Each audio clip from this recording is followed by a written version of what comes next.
Hey everybody, this is me, Tom, again in Western North Carolina, and here's the next video, the next step in how to make a shaving horse, how I make a shaving horse. And if you guys are following along with this, I know it's a lot of videos, but I'm trying to show you just about every little detail so you can do it like I do it if you want to. Otherwise, I hope you're making good progress. And I'm going to show you the next step.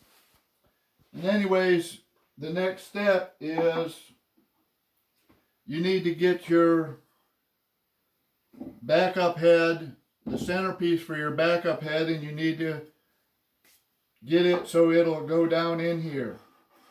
It can be snug, but it needs to be able to go down in like that. You also need to get your piece that you're going to use for your ratchet bar. You need to get it to slide up and down in there, and it needs to slide easier than that other one because the head is actually fixed in place where this one actually has to move. You don't want it to bind up any place.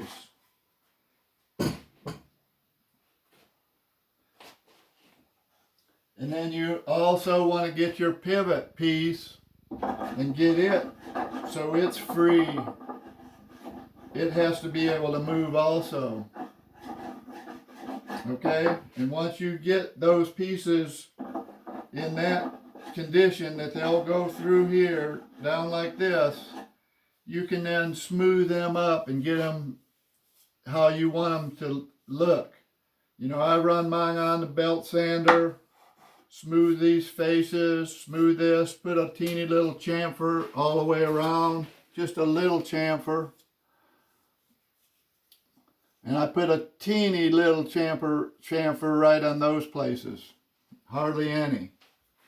But that's what that piece looks like. That's how much you can sand that piece. I think I already showed you these seat cleats. They end up looking like this. The seat cleat also, you have to get the seat cleat, you want it to be able to slide in here like so.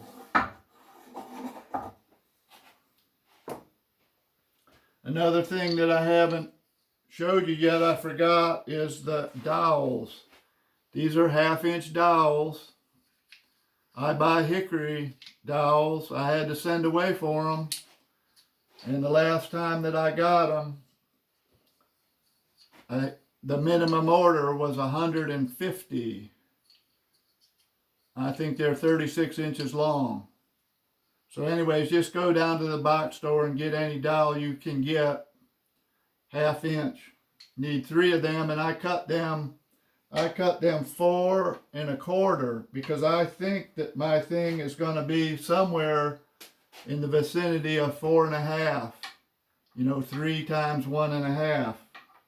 Plus or minus. It's always going to be minus for me because I sand these boards. But I cut these 4 1/4 because I do not want them to stick out on either end. I use 3 of them. And I also chamfer them on the end. I run them on my sander, put a little chamfer around both ends. Okay? There's a backup head already made. I'll show you how I go about making it. I take the centerpiece, and I have sanded this a little bit. I've gone around the bottom of it, and I've gone up the sides just maybe halfway up with a little chamfer. It doesn't matter, but you don't want to go up here on the top with any kind of chamfer. But anyways, I just put it down on the bench. Got my little the little cheeks. Remember we made them the other day, or I made them the other day.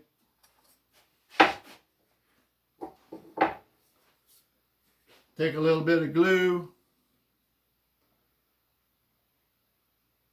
Put it on there. Smear it around.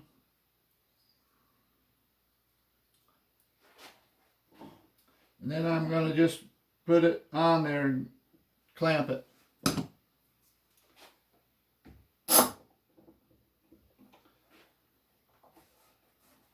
And I made those cheeks out of the same width of wood as I made this middle piece, so that should fit flush all the way around, pretty close. And that's how I clamp it. Now I don't want that piece to split when I screw it, so I take my drill, my 5/32 drill bit, and just in this top hole, just in this hole here, I go down in there just a little ways. I don't plunge it all the way down, but I give it a start into the next piece of wood. Just like that. And that's just insurance for it not to split that piece that I'm screwing into. There's a screw in there. Screw in there.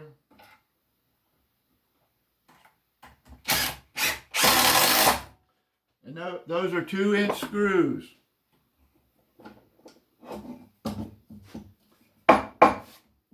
See, I got one cheek on now. Now I take the other cheek, a little bit of glue. You don't want a lot of glue squeezing out the sides. Just have to clean it up. So try not to make a big mess. If you make a mess, you have to clean it up.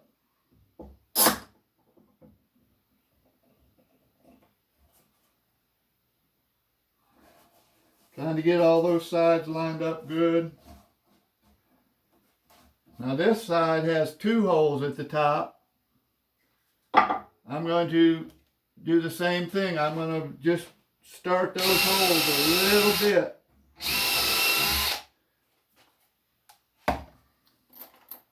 Three screws.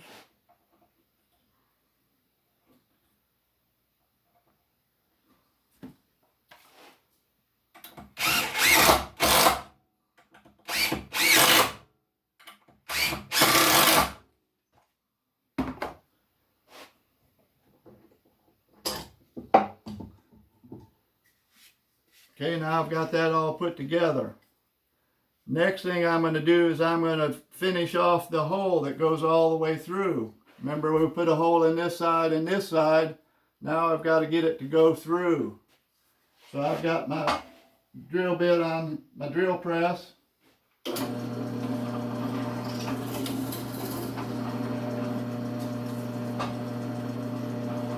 I just aim it down through those holes.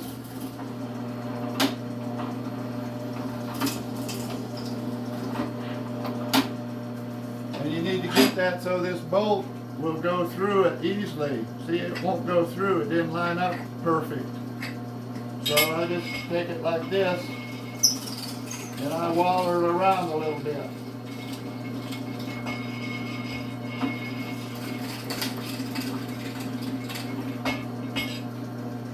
See, now it goes through.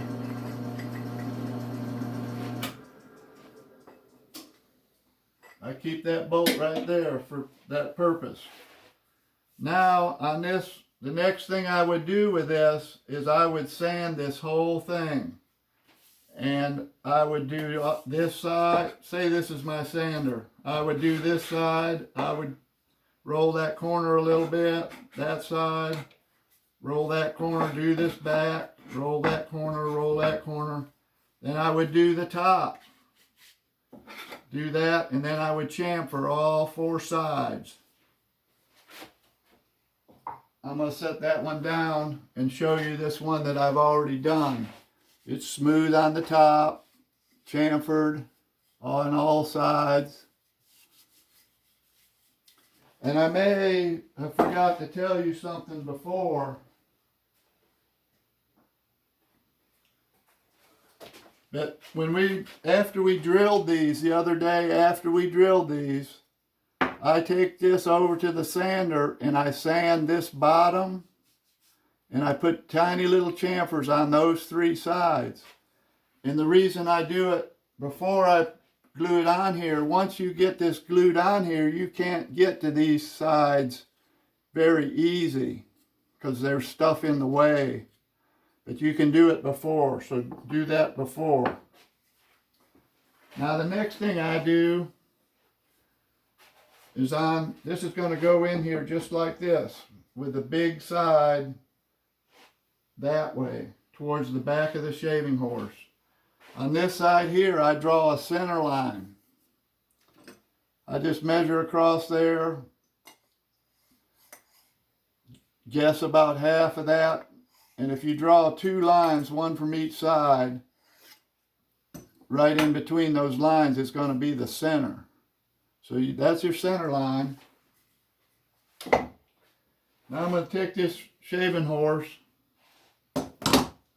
Well, before I do that, I'm going to show you this. So I've got this thing ready to put in. I can slip it in there like that for right now. The next thing I'm going to do is I'm going to take my pivot. I'm going to put it in a vise. And I'm going to take my big drill bit and I'm going to waller that hole out a little bit.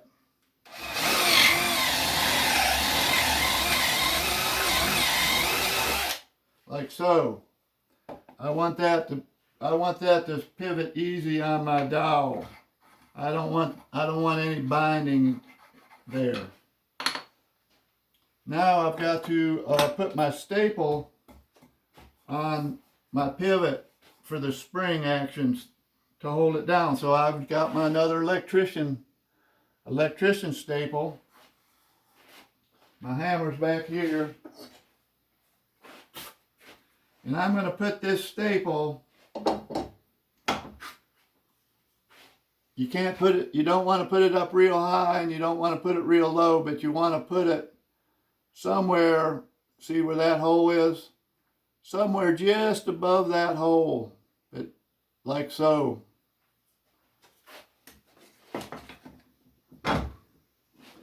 Somewhere just about like that. And I usually put it at a slight angle just because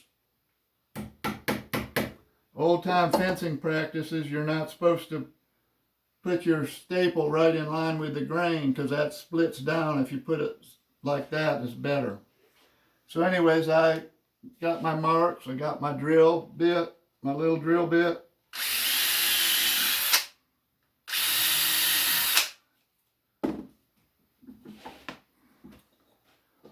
Now, I think the camera might shake a little bit when I do this, but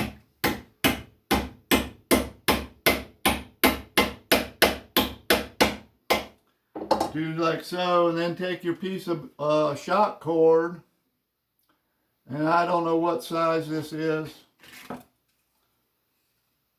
but it measures just, well, maybe 3/8 of an inch. It's the bigger size. Pretty good stuff. I bought it at some outfitter store. But I do the end like so. Jam it in there.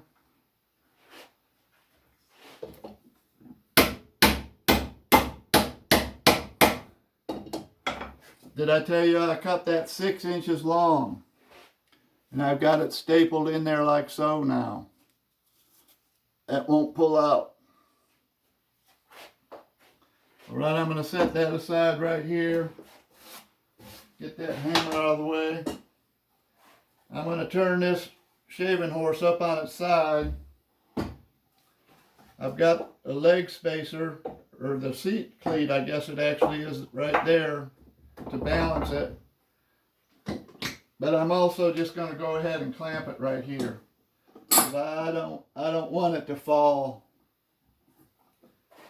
But anyways, that center line that I put on there, I put this in here and I look down in those holes and I try to line that center line up with those holes as best I can. And you just do as best you can, line them up as best you can there. And I'm going to put a clamp on here.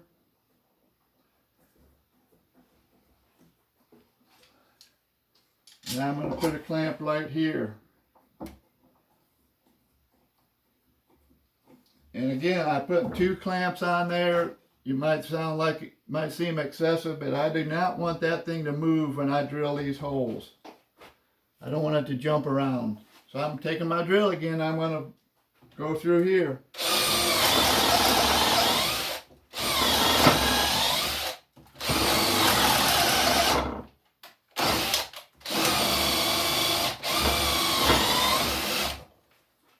All right.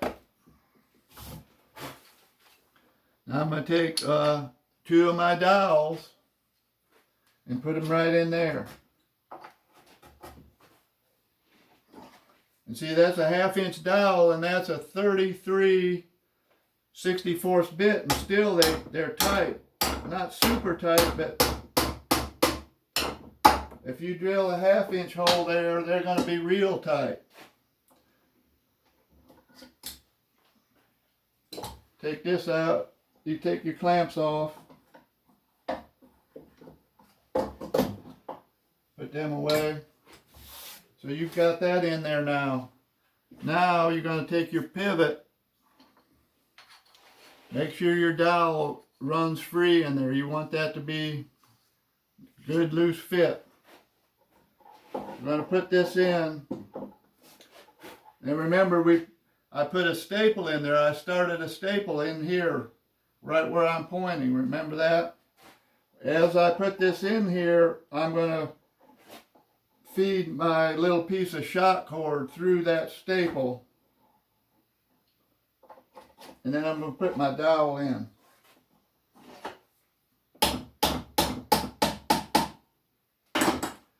Okay, I'm holding the end of the shot cord so I don't lose it, but see, that's got spring action. But at the other end, down in here, I know you can't see it very well, but I can't be moving the camera around that much. I'm just going to take the end of that. I'm going to take the end of that and bend it back so it's double where the staple holds it.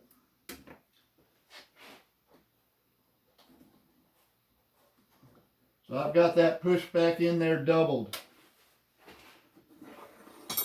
And I'm going to take this here tool. You can take any stout piece of metal like so. And I'm going to put it right in there.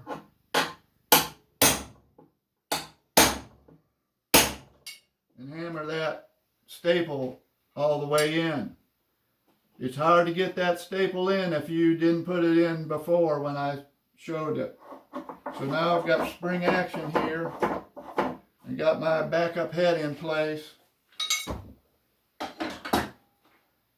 And the next thing I do is I take combination square. It's just what I use. But I put it right on top of the pivot. And I try to put the pivot horizontal, straight in line this way. I don't want it facing down too much, and I don't want it pointed up. But when this front edge of this square hits this backup head, I kind of want it to be pretty square right there.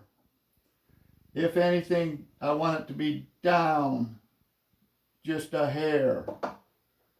But I read the reading right here, whatever it reads right here. And on my particular one just then, it read 3 7/16. Okay? And what I do is I add 5 5/16 to whatever that measurement was. And that was 7/16, so you add 5 to 7, that's 12. So that's 3 3/4. And I set my square at 3 3/4. And I take my ratchet head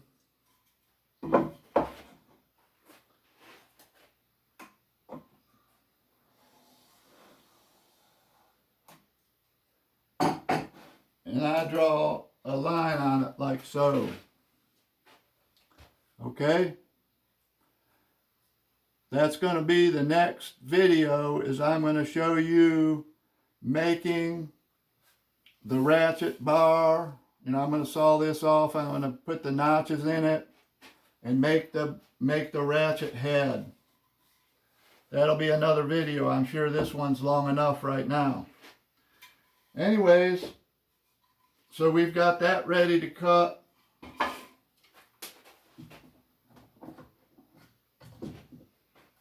We've got this in this condition. We've got the backup head in. We've got this in. All right. Hope you're doing well out there. I'm still doing well. And I'm thankful for what I have. And I hope you can be thankful for what you have. So I'll see you another day. Thank you for watching.